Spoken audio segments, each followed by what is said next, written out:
So 360-degree mode is fairly complex, and there's a couple of different things that you can do with it.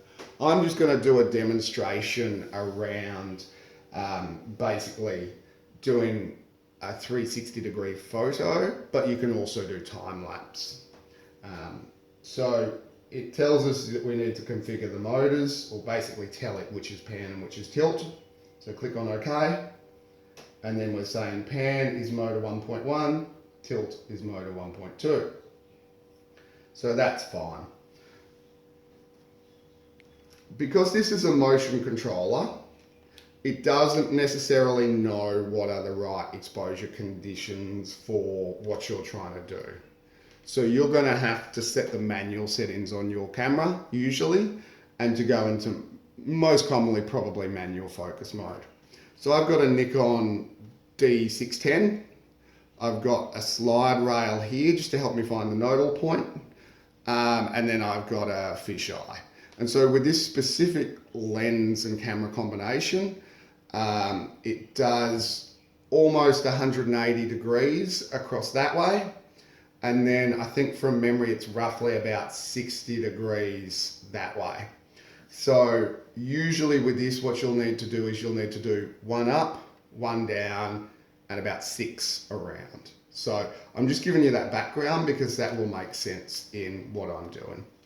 So now what I want to do is I want to connect the camera slider into my tilt bracket. So I've done that. And you want to find the nodal point. That's going to vary for your lens and camera. So just bear that in mind. You then connect your quick release, which would run back ultimately into the Pine motion controller, so that that's then done.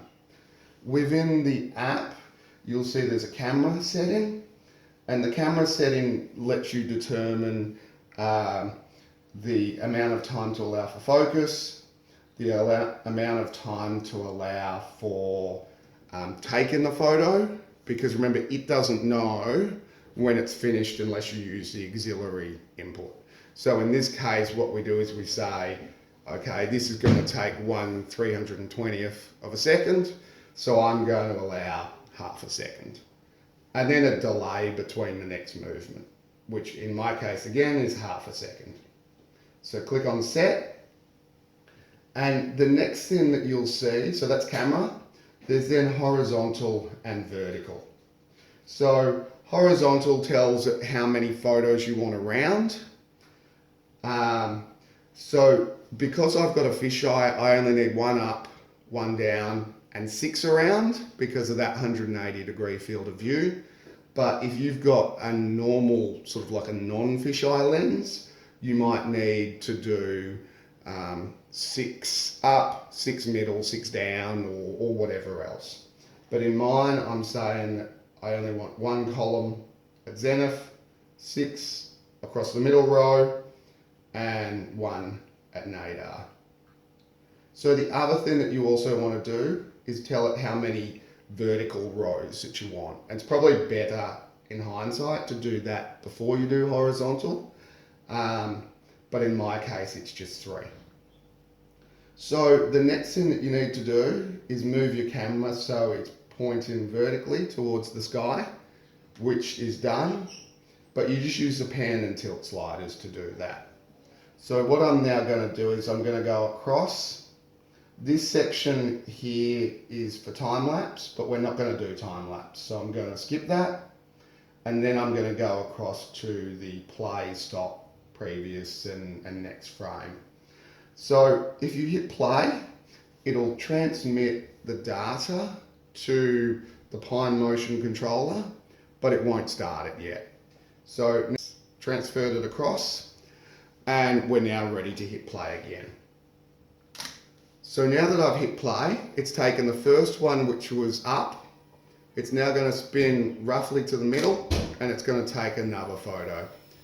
And what it's going to do is it's going to spin roughly every, say, 60 degrees, I think it was from memory. It's going to take a new photo.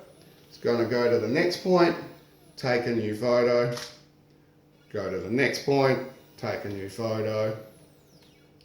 And it's going to keep doing that until it's got all 6. And then it's going to spin down. And it's going to take the photo of the bottom. Now, remember I said that I haven't got the calibrations exactly right, so that's why it's not doing exactly 90. But for this, it actually doesn't really matter, I've noticed, because there's enough give and take. So now it's going to spin back to the top, and that's effectively then finished. The app tells you all pictures have been taken, and you would then put that into your stitching program to generate your 360-degree image.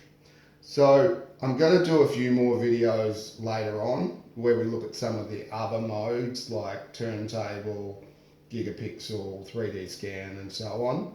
But I hope so far this has been useful to at least understand how the 360-degree mode works.